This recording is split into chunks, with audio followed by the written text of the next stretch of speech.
Ici Charles Tisser. Bienvenue à Découverte. Cette semaine, le Bitcoin. Cette crypto-monnaie fait rêver. Est-ce l'aube d'une révolution monétaire ou une arnaque? Le Bitcoin pourrait-il détrôner les monnaies conventionnelles? Les banques centrales sont interpellées par le phénomène. Nous examinons cette innovation technologique.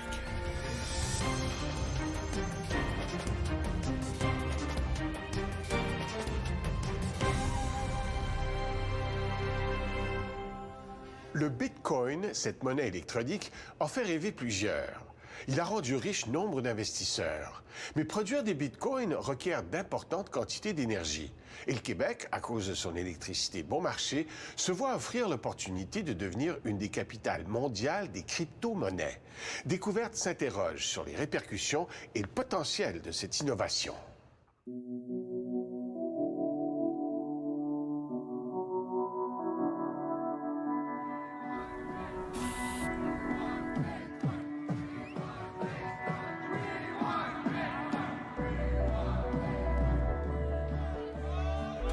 Opération Séduction à l'Université McGill.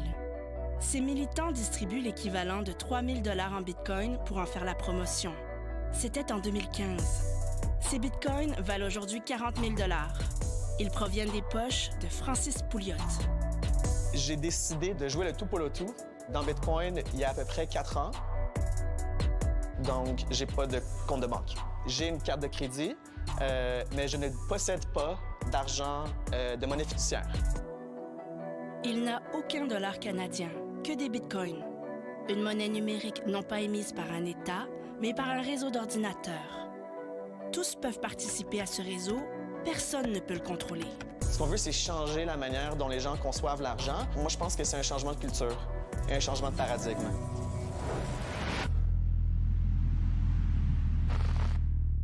Le Bitcoin a vu le jour il y a 10 ans par un document technique de 9 pages. Il est publié sur Internet par un inconnu. Son pseudonyme, Satoshi Nakamoto. Au départ, le Bitcoin n'est qu'une expérience entre quelques geeks, auxquels s'est joint Tadeusz Drejja. Au tout début, c'était quelques excentriques. Tout le monde était anonyme. Je n'utilisais pas mon nom. La première fois que j'ai regardé Bitcoin, j'ai pensé que ce serait complètement illégal. Vous faites une monnaie à partir de rien, de l'Internet? D'abord, on dirait une blague. Ensuite, attendez, ça pourrait vraiment fonctionner. 2 ans après la publication de ce document, Satoshi Nakamoto a disparu des forums. Son identité demeure un mystère. Mais le Bitcoin, lui, compte des millions d'utilisateurs. Il est devenu un phénomène mondial et il existe des milliers d'autres crypto-monnaies. Pour certains, c'est une expérience vouée à l'échec. Bitcoin has no unique value at all. It doesn't produce anything. It's a delusion, basically. Pour d'autres, c'est peut-être la naissance d'une nouvelle forme de monnaie. Le Bitcoin, c'était réellement une invention radicale. Donc ça chamboule toutes les représentations qu'on peut avoir de la monnaie et surtout de la monnaie bancaire.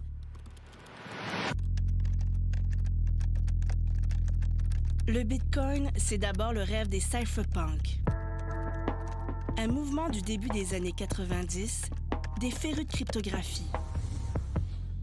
Dès le début d'Internet, ils s'inquiètent du contrôle des données personnelles par les grandes compagnies et l'État.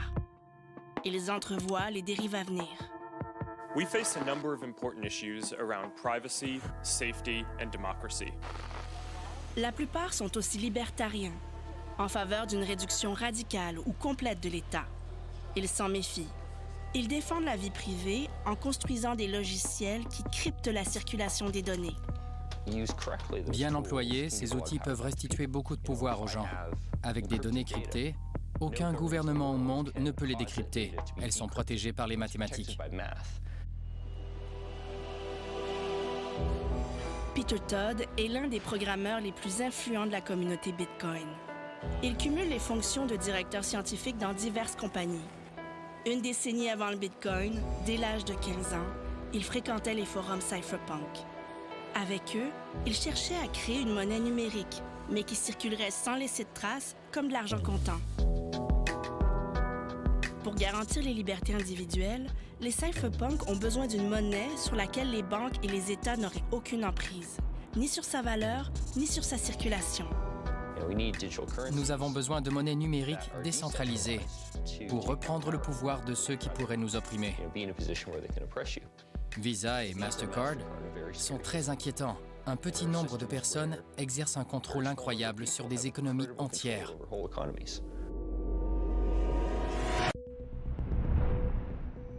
Lorsqu'on paie avec une carte de crédit, l'argent est retiré d'un compte et déposé dans un autre. Il faut jusqu'à 7 intermédiaires pour y parvenir, chacun pouvant prélever des frais et amasser sur nous des informations personnelles. Satoshi Nakamoto remplace les intermédiaires et les banques centrales par un réseau d'ordinateurs. N'importe qui peut y participer. Quand un utilisateur transfère des bitcoins à un autre, il diffuse simplement un message avec l'adresse de son compte, celui du destinataire et le montant. Le tout est anonyme. Et signe la transaction avec une clé cryptographique que lui seul possède. Le réseau authentifie la signature et s'assure de la disponibilité des fonds. Puis, la transaction est ajoutée à un grand registre commun. Il contient toutes les transactions depuis la création de Bitcoin. Il est daté et immuable, car il est distribué sur le réseau qui le sécurise et le maintient à jour. C'est ce que Satoshi Nakamoto appelle la chaîne de blocs. C'est la preuve de la chronologie de toutes les transactions. Elle est publique, tous peuvent en tout temps vérifier son intégrité.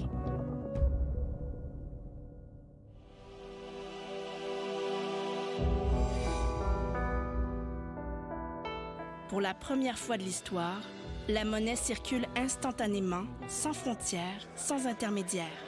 Elle échappe à toute surveillance, à toute régulation. N'importe qui peut acheter ou vendre des bitcoins sur des sites d'échange, dans des guichets aux dépanneurs et même sur Kijiji. Les bitcoins sont acceptés dans des commerces, comme sur les marchés noirs. Dans ce nouveau monde, les fraudes se multiplient. Des milliards s'évaporent.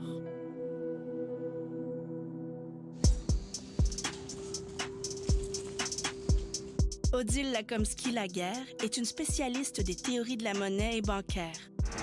Pour elle, le Bitcoin est une rupture radicale avec ce monde bancaire consolidé dans le dernier siècle. Ça amène à repenser évidemment la question centrale de la nature de la monnaie.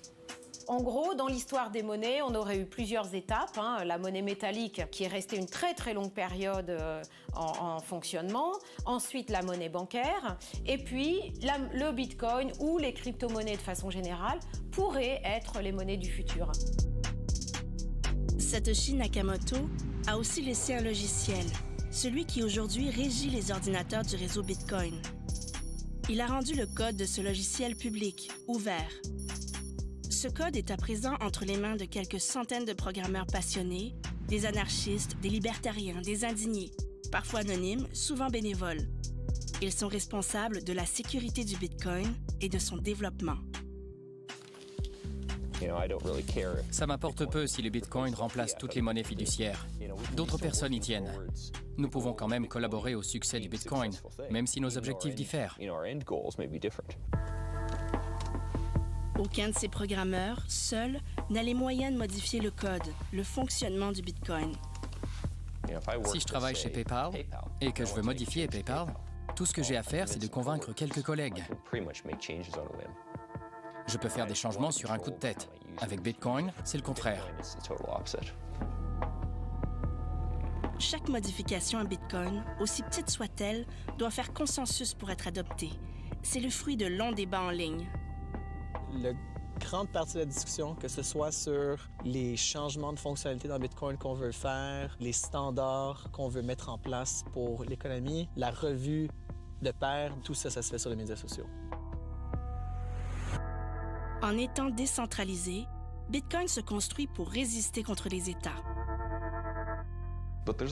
Il reste encore beaucoup d'éléments vulnérables en cas d'attaque à grande échelle. Ceci dit, c'est assez difficile de l'attaquer. Bitcoin est assez sécuritaire.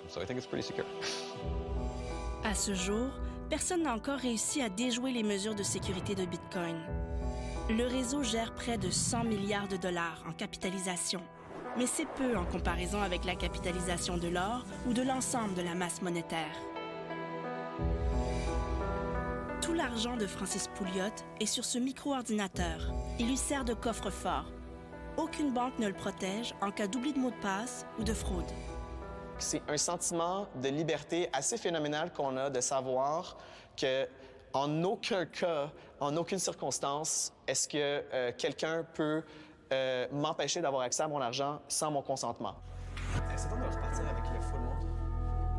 Francis Pouliot a fondé une entreprise qui construit des logiciels pour accroître l'utilisation du Bitcoin, comme ce site qui permet de payer ses factures en Bitcoin, taxes, impôts, comptes d'électricité. Les employés ici sont rémunérés en Bitcoin et travaillent à réaliser les idéaux cypherpunk. Les Bitcoins, c'est considéré par la plupart de ses participants comme notre dernière chance.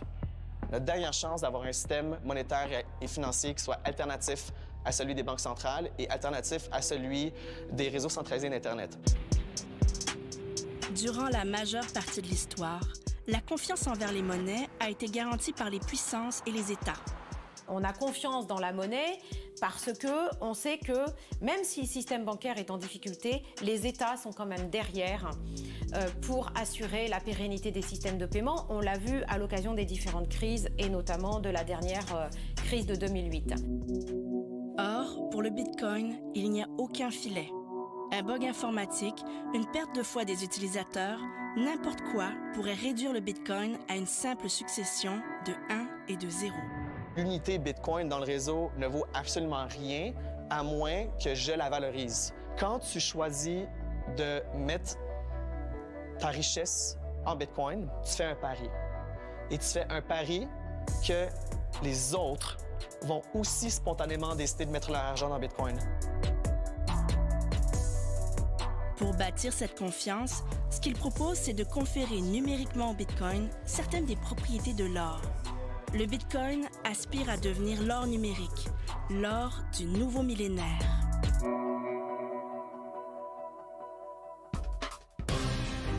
Après la pause, le Québec devient l'Eldorado des crypto-monnaies.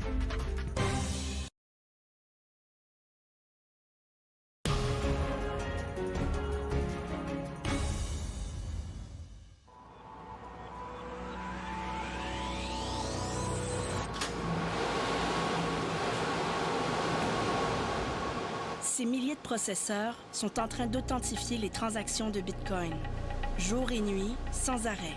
Ce sont eux qui remplacent les banques et maintiennent le grand registre de transactions. C'est ce qu'on appelle une mine de crypto-monnaies. Car pour ce travail, les propriétaires de ces processeurs sont payés. Ils reçoivent des bitcoins créés par le logiciel. Cette mine peut rapporter 55 000 $ par jour. Toutes les sociétés ont convergé spontanément vers les monnaies qui étaient les plus difficiles à produire, c'est-à-dire les métaux précieux comme l'or et l'argent. La raison pour laquelle les gens vont avoir confiance en Bitcoin, c'est la même raison pour laquelle ils vont avoir confiance dans des monnaies comme l'or.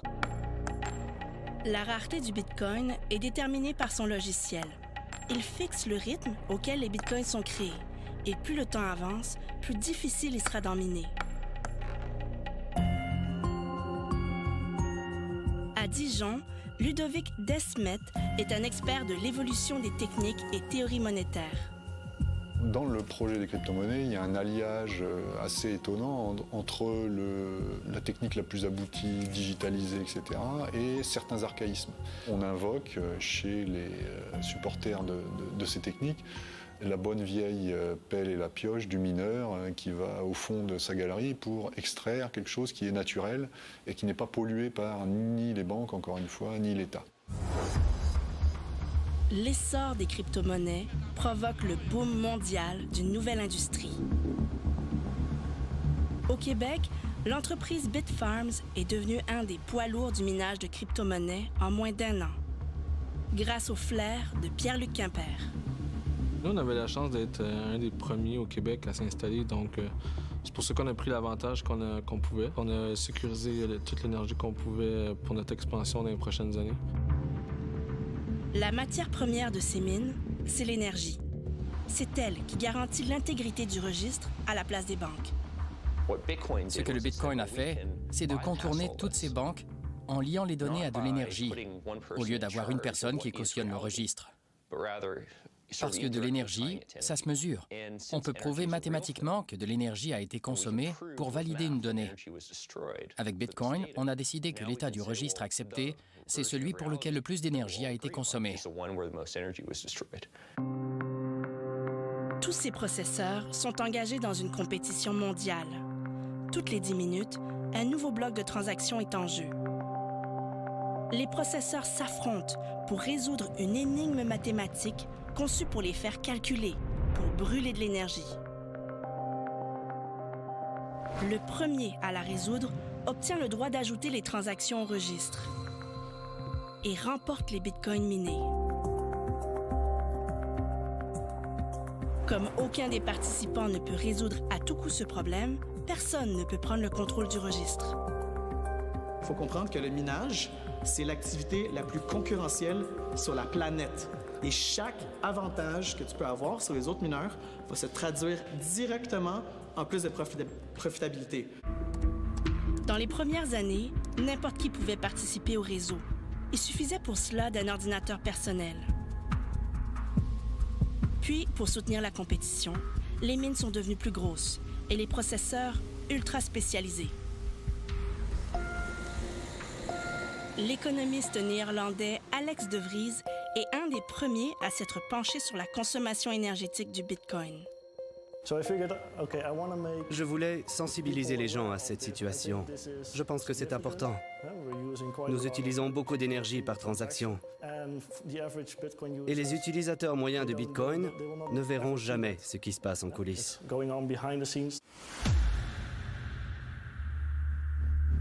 Une transaction demande au moins autant d'énergie que la consommation quotidienne de 14 maisons nord-américaines. Tout le réseau Bitcoin consomme au minimum 42 TWh par année. Plus de 5 fois la consommation de Google. En ce moment, ça n'a aucun sens d'ajouter à ce monde une dépense d'0,5% de la consommation mondiale d'électricité.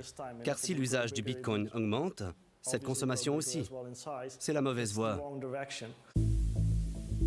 Beaucoup de ces mineurs étaient en Chine, attirés par les bas prix de l'électricité.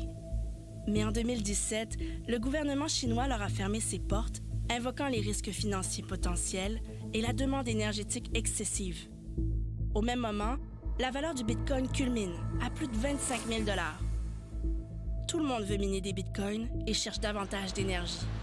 Le Québec devient l'Eldorado des crypto-monnaies. Ce qui attire les mineurs, c'est le tarif de l'électricité, parmi les plus bas du monde, un climat froid qui réduit les dépenses de climatisation et surtout, d'importants surplus énergétiques récurrents. Au début, on avait quelques dizaines de demandes. En quelques mois, on a atteint plus de 300 entreprises qui nous ont contactés pour opérer au Québec. On n'a jamais vu une seule industrie arriver aussi rapidement avec une demande aussi massive. C'est vraiment sans précédent dans l'histoire d'Hydro-Québec. Ces demandes totalisent 18 000 mégawatts en puissance. L'ensemble du réseau d'Hydro-Québec peut fournir 37 000 mégawatts. Des barrages et centrales bâtis en un siècle. C'est impossible pour nous de dire qu'on va brancher tous les joueurs du marché du Bitcoin mondial ou des autres crypto-monnaies également au Québec. C'est assez impressionnant quand même, juste... Les municipalités aussi ont été submergées par les demandes. À Farnham, une seule mine accapare une part importante de l'approvisionnement électrique. On parle de 10 MW seulement pour l'entreprise ici, ce qui est énorme, sur 18 MW à Farnham. Donc, c'est une entreprise qui se veut une entreprise un peu du futur, si on peut dire.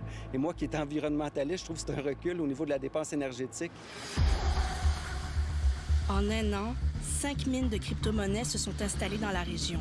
Il est interdit d'implanter un nouveau centre de traitement. La MRC de Brome-Missisquoi a choisi de suspendre l'accueil de nouvelles installations. Il y a des endroits que ça va être doublé pour la circulation.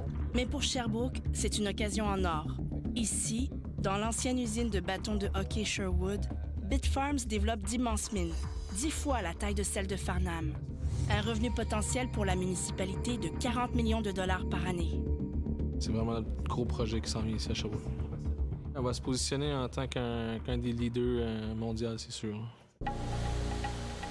Pour Hydro-Québec aussi, c'est la possibilité de convertir l'eau en argent. Même s'il y a lieu de penser qu'une part des demandes ne sont pas sérieuses, les demandes surpassent de beaucoup la puissance disponible. En mars 2018, le gouvernement du Québec impose un moratoire sur l'industrie. Tous les nouveaux projets de la province sont en suspens. On veut garder de la capacité pour le développement économique au Québec pour d'autres industries. Ça ne serait pas responsable de notre part de le donner à une seule industrie. Les villes de Matane, Thetford Mines et Bécomo sont en attente.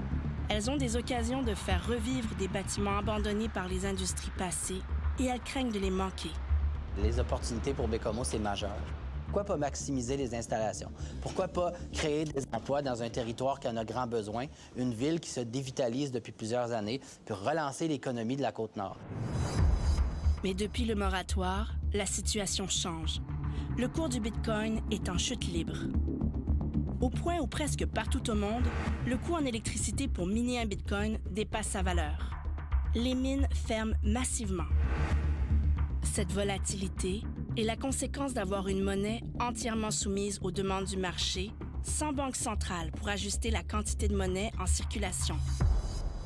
Quand tu as une offre qui croît de manière aveugle, selon un programme informatique, versus une demande qui va fluctuer à raison d'une multitude de facteurs, dont des facteurs même socio-économiques, ben, tu vas avoir des problèmes de volatilité pour ta monnaie.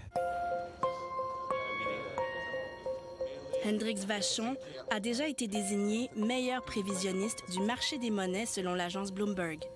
Mais lorsqu'on l'interroge sur l'avenir du Bitcoin, il est sans réponse. Il s'agit que tout le monde parle de Bitcoin, puis ça pourrait être assez pour donner un élan pour qu'il y en ait qui en achètent, versus si on ait peur tout le monde, puis qu'on dit « Ah, bien, le Bitcoin a perdu beaucoup depuis le début de l'année, ou il y a eu de la fraude, il y a telle personne qui a perdu de l'argent. » Bien là, les gens s'en débarrassent, puis la valeur s'écroule. Puis c'est pas appuyé sur des notions économiques, là, rien. C'est une question de feeling, là. Tant que la valeur du Bitcoin varie de jour en jour, il est condamné à être un objet de spéculation, estiment plusieurs économistes. Je ne pense pas qu'on puisse bâtir un système de paiement qui inclurait des millions de personnes sans gestion de cette offre de monnaie. C'est-à-dire que, et c'est ça, il me semble, une des grandes leçons de l'histoire monétaire, il a fallu à un moment donné qu'on mette quelqu'un aux commandes du système.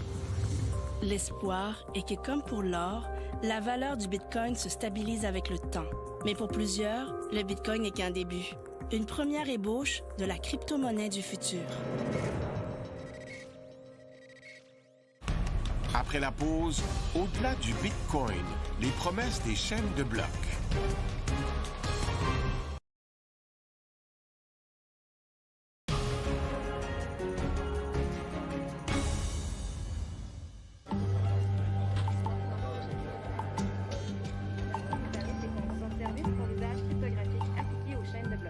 Octobre 2018. À la Régie de l'énergie, la salle est comble. À ses audiences, l'avenir du minage de crypto-monnaies au Québec est en jeu. Bien, c'est un peu notre futur au Québec. Ils vont décider un peu des prix qu'on va payer dans le futur. Donc, c'est un moment vraiment crucial pour nous. Hydro-Québec souhaite limiter la puissance attribuée au minage de crypto-monnaies et choisir les projets offrant les meilleures retombées pour le Québec. Une mesure sans précédent. Déjà, avec ce qu'on propose présentement, qui ferait que les cryptos auraient environ 670 mégawatts au total au Québec, ils deviendraient du jour au lendemain une des plus grosses industries en termes de consommation électrique au Québec. Bitfarms, représenté par Maître Pierre-Olivier Charlebois. Cette limitation suscite grogne et inquiétude. Sont réunis ici des élus, des entrepreneurs, des propriétaires de barrages. Ils souhaitent débloquer davantage d'énergie au plus bas prix possible. Ils font valoir qu'au-delà des crypto-monnaies, l'innovation technologique derrière le Bitcoin, les chaînes de blocs sont prometteuses et que le Québec doit se positionner rapidement comme un leader dans le domaine. Grâce aux tarifs actuels, c'est grâce à ça qu'on va pouvoir investir en R&D, en recherche et en développement, puis innover pour pouvoir se démarquer, pour pouvoir avoir des applications concrètes de la blockchain. Est-ce que la technologie qui est derrière les crypto-monnaies va révolutionner nos vies? Car pour plusieurs, la chaîne de blocs est une révolution. Et elle laisse présager un nouveau monde où on pourrait s'auto-organiser. Ces promesses sont immenses. That will fundamentally change how we exchange value. Pour toutes les industries. We are entering a new era. Ce serait le prochain Internet.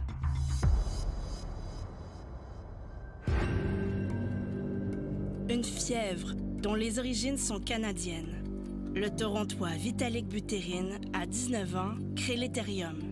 Sa chaîne de blocs, plus flexible, enregistre la trace de n'importe quel type de données. L'engouement est immédiat. La chaîne de blocs serait le moyen de garantir des données fiables. Elle garde la trace de ceux qui les modifient et de ceux qui y accèdent. Elle pourrait court-circuiter les intermédiaires, comme les notaires, services d'audit ou courtiers.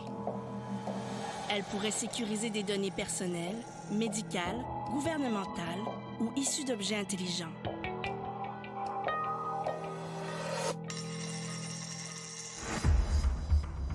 Un exemple, le port de Montréal, la porte d'entrée de la marchandise de l'Est du Canada. On teste ici un des projets de chaîne de blocs les plus aboutis au monde, mené par deux géants, IBM et Maersk. Un projet pilote réunissant 90 organisations, des ports internationaux et des autorités douanières, dont celle du Canada. La plateforme numérique TradeLens va enregistrer tous les jalons et les événements du parcours du conteneur, dont tous les événements qui ont lieu ici sur le terminal. Toute modification de l'information du conteneur, son poids, son emplacement, son contenu, est datée et signée par une clé numérique secrète détenue par les participants. Pour une seule transaction conteneur, il peut y avoir jusqu'à 15 documents qui sont nécessaires et j'envoie mes documents de facturation, de lettres de crédit, etc., de dédouanement à un destinataire qui est déjà prévu et qui a une clé. Donc, on sait avec confiance où nos documents vont aller. La chaîne de blocs certifie l'histoire de chaque conteneur, ce qui pourrait aussi simplifier le dédouanement. Toute cette information-là que vous voyez, le fil déroulant du parcours du conteneur, tout est encrypté dans la blockchain. Alors, c'est une information qui est officielle et irréfutable. La majorité des grandes entreprises expérimentent la chaîne de blocs, mais les projets sont encore à l'état de prototype et les gains à démontrer. Selon une récente enquête, 90% de ces essais n'aboutiront pas. Kai Wenzhang se consacre au développement des chaînes de blocs. Il faut donc modérer nos attentes. Et pour nous, en tant que chercheurs, ce qui est important, c'est vraiment faire l'analyse rigoureuse, vraiment comprendre spécifiquement dans quel cas d'utilisation, quelle est vraiment la portée de la technologie elle-même. Aussi, la plupart de ces nouvelles chaînes de blocs seraient maintenues non pas par un réseau public ouvert à tous comme pour le Bitcoin, mais par des réseaux restreints de participants connus. Elles ne nécessiteraient donc pas forcément beaucoup d'énergie. Donc, on parle beaucoup de la blockchain, de qu'est-ce qu'on va être en mesure de faire avec ça, comment ça pourra révolutionner un certain nombre d'industries.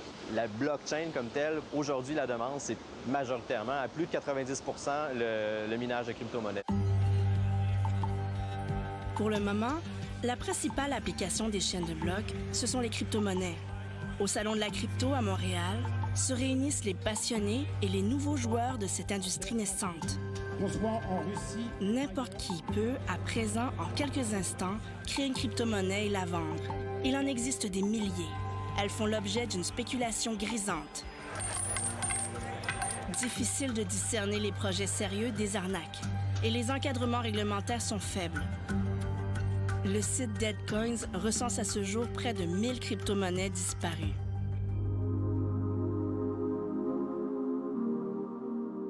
Mais plusieurs de ces nouvelles monnaies proposent de réelles innovations.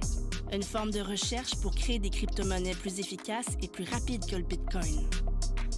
Ce qui se passe en ce moment, c'est que les gens construisent de nouvelles crypto-monnaies afin d'expérimenter de nouvelles idées. C'est très excitant.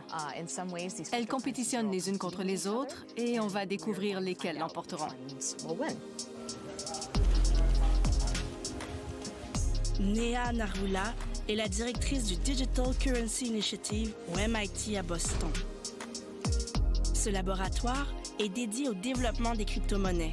Il embauche des programmeurs Bitcoin qui côtoient des législateurs et chercheurs issus des banques centrales. Nous tentons de répondre à des questions de nature fondamentale. Comment rendre cette technologie accessible aux prochains milliards de personnes? Et il reste tellement de défis à surmonter, par exemple, autour de la mise à l'échelle de cette technologie. Pour le Bitcoin, le nombre de transactions se limite à 7 par seconde, bien inférieur aux 40 000 transactions que peut supporter Visa. Cette limite est un des plus grands défis des crypto-monnaies. Pour le Bitcoin, nous ne savons pas comment le rendre utilisable pour toutes les personnes sur Terre. Nous y travaillons, mais nous n'en sommes pas encore là. Certaines de ces crypto-monnaies ont été créées dans le but d'augmenter cette limite. D'autres tentent de réduire la volatilité du Bitcoin. Certaines essayent de réduire la consommation énergétique. Ça existe depuis 10 ans et je ne crois pas que nous le comprenons fondamentalement. Nous n'avons pas de modèle formel pour réfléchir à ce qu'est une crypto-monnaie, comment la sécuriser, quelles propriétés lui conférer, comment réfléchir aux incitatifs à participer à une crypto-monnaie.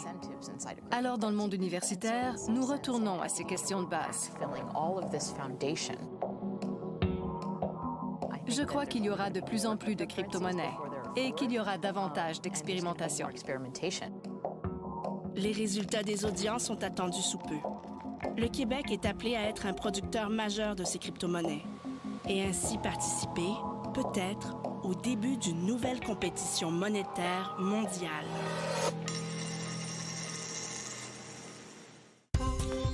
Après la pause, crypto-monnaie et banque. La pression monte.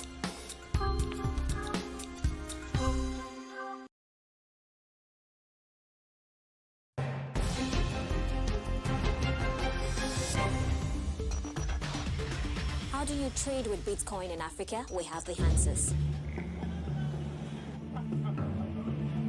Même s'il est encore marginal, l'usage du Bitcoin est en augmentation dans les pays où l'inflation est chronique. Certains pays africains, de même que l'Iran, l'Argentine, le Chili, la Colombie.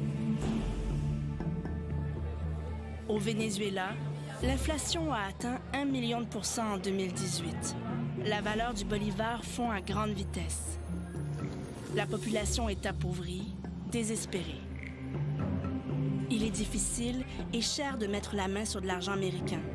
Pour plusieurs, le Bitcoin est devenu le moyen de protéger leurs épargnes de l'hyperinflation. Il a permis à la famille Di Bartolomeo d'épargner, de quitter le Venezuela et de refaire leur vie. Quand j'ai commencé à voir que Bitcoin offrait un chemin vers la liberté, j'ai tout arrêté pour me consacrer au minage. Dani, ¿qué más? Mira, Mauricio habite à présent à Toronto, ses frères et ses parents à Madrid. Peut-être que le Bitcoin n'est pas parfait et qu'il ne peut pas remplacer une devise acceptée par votre gouvernement, mais il protège votre richesse. C'est une bouée de sauvetage. C'est un des seuls moyens d'économiser. La famille mine à présent au Québec, dans l'est de Montréal. Les bitcoins produits ici servent entre autres à Mario, qui les revend dans des machines distributrices en Espagne. La plupart de mes clients sont des clients de pays latins qui souhaitent renvoyer de l'argent dans leur pays d'origine. Le gouvernement ne peut pas empêcher ces paiements. Ils le recevront tout de suite, sans tierce partie. Le bitcoin sert aussi à échapper aux mesures punitives du gouvernement russe, à la surveillance du contrôle monétaire en Chine, à ceux qui ne font pas confiance à leur gouvernement autoritaire. Les crypto-monnaies transforment aussi le monde criminel. Dans les ordinateurs, une nouvelle forme de virus informatique prend en otage les données. En échange, des hackers demandent des bitcoins. Au Canada, ils ont paralysé des entreprises, des hôpitaux, des villes. Mourad Debabi est un expert en cybercriminalité. Son laboratoire traque les logiciels malveillants depuis plus d'une décennie et développe des outils pour retracer les malfaiteurs. Vu qu'elle procure un certain niveau d'anonymat supérieur aux voies traditionnelles, j'imagine qu'il y aura une croissance à cet égard de l'utilisation des crypto-monnaies dans des activités de cybercriminalité ou des activités illicites, crimes organisés et autres types d'activités. Les crypto-monnaies ont permis l'apparition de marchés noirs en ligne d'importance. Des groupes terroristes ont tenté des campagnes de financement en Bitcoin. Selon les études, la proportion de Bitcoin employée à des fins illégales varie. Certaines la chiffrent à 1 % et d'autres à 44 %. Le 1 % c'était une borne inférieure, le 44 était une borne supérieure, donc la vérité elle est entre les deux. Je dirais peut-être de l'ordre de 20 %. Pour le monde bancaire, les crypto-monnaies ne représentent pas encore une menace d'importance, mais la pression se fait sentir. La directrice du Fonds monétaire international, Christine Lagarde, alerte les banques centrales. Why might citizens hold virtual currencies rather than those physical dollars, physical euros or physical sterlings? Because it may one day be easier and safer than obtaining paper bills, especially in remote regions. So in many ways, virtual currencies might just give existing currencies and monetary policy a run for their money. À Ottawa, à la Banque centrale du Canada, des économistes et des chercheurs surveillent les crypto-monnaies.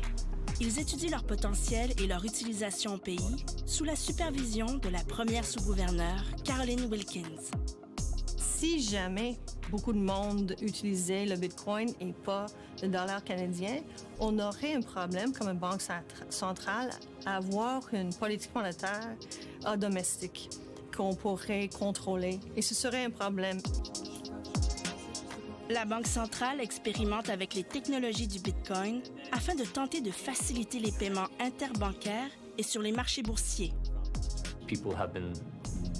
Depuis 10 ans, on surveille le Bitcoin et l'argent numérique. Ils sont assez intéressants car ils ont le potentiel de réinventer fondamentalement la façon dont l'argent circule dans ce pays. La Banque du Canada a été une pionnière. La majorité des grandes banques centrales ont ensuite emboîté le pas.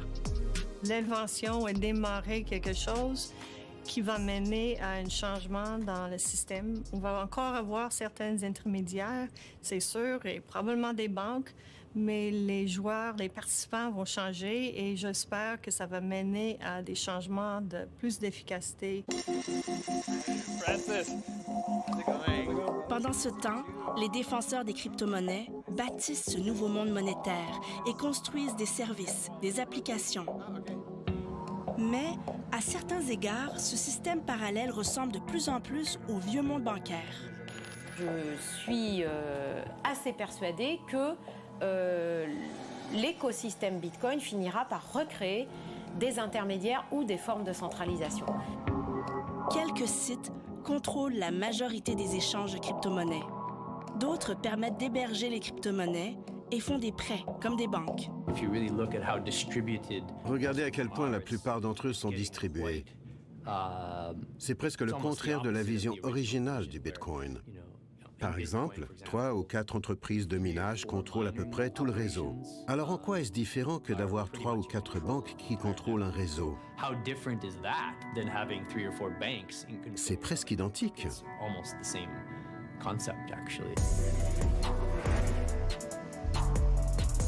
C'est certainement un combat avec de forces inégales, mais ce qui rend Bitcoin différent des banques, c'est que les participants dans Bitcoin ont non seulement un intérêt monétaire dans le système financier, mais aussi un intérêt idéologique et une passion. Donc, au fur et à mesure que le temps avance, selon la mentalité des Bitcoiners, il ne peut y avoir qu'un gagnant dans cette guerre de monnaie. Et le gagnant, ça va être la monnaie la plus robuste, la monnaie la plus résistante au choc, et ça va être Bitcoin. Moi, personnellement, je serais content si Bitcoin n'est jamais adopté à grande échelle. Je ne veux pas vivre dans un monde où tous les gens doivent utiliser Bitcoin, car cela signifierait que beaucoup de choses auraient échoué dans le monde. De la même manière que je ne veux pas vivre où il est essentiel de cacher son identité.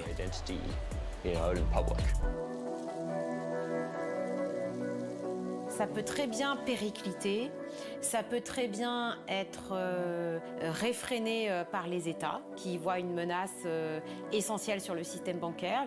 Mais ça peut prendre évidemment un siècle. Ça peut aussi devenir la monnaie du futur. Voilà. Mais c'est trop tôt pour le dire. En attendant, les deux mondes coexistent. Et le fait que 9 pages balancées sur Internet de manière anonyme révolutionnent quand même un morceau de la finance et des systèmes de paiement montre bien que ce sont des créations humaines et qu'elles sont constamment réaménagées, amendées, améliorées et que c'est en perpétuelle évolution. Il y a des expériences qui réussissent, il y en a qui échouent, il y a des retours en arrière, mais tout ça c'est fragile. Et donc l'avenir n'est pas tracé. À long terme, les crypto-monnaies nous interrogent tous. Que choisir? Le vieux monde monétaire ou le nouveau? Choisir des entités communes et des banques centrales ou renoncer à faire confiance à des institutions qui se sont souvent trompées et qui ont souvent trahi le public? Les libertés individuelles absolues ou le bien commun? Les crypto-monnaies nous posent encore une fois ces grandes questions universelles.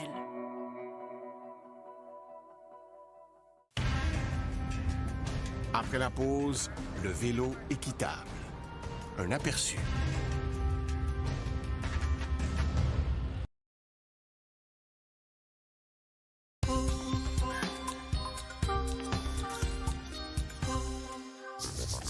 La semaine prochaine, le vélo équitable. Dans la métropole, un trajet à bicyclette peut se transformer en parcours du combattant. En selle dans la circulation, les cyclistes s'exposent à la pollution, au bruit, au danger. Face à ces périls, ils sont plus vulnérables que les automobilistes. Comment réduire l'impact sur les cyclistes de ces nuisances auxquelles ils contribuent eux-mêmes peu, voire pas du tout? Le vélo équitable. Dimanche prochain, à Découverte. Pour suivre l'actualité scientifique à Radio-Canada, d'autres rendez-vous. Le dimanche, à la radio, les années-lumière. Sur le web, la Zone Science et les pages Facebook de Radio-Canada Science et de Découverte. Merci d'avoir été là. À la semaine prochaine.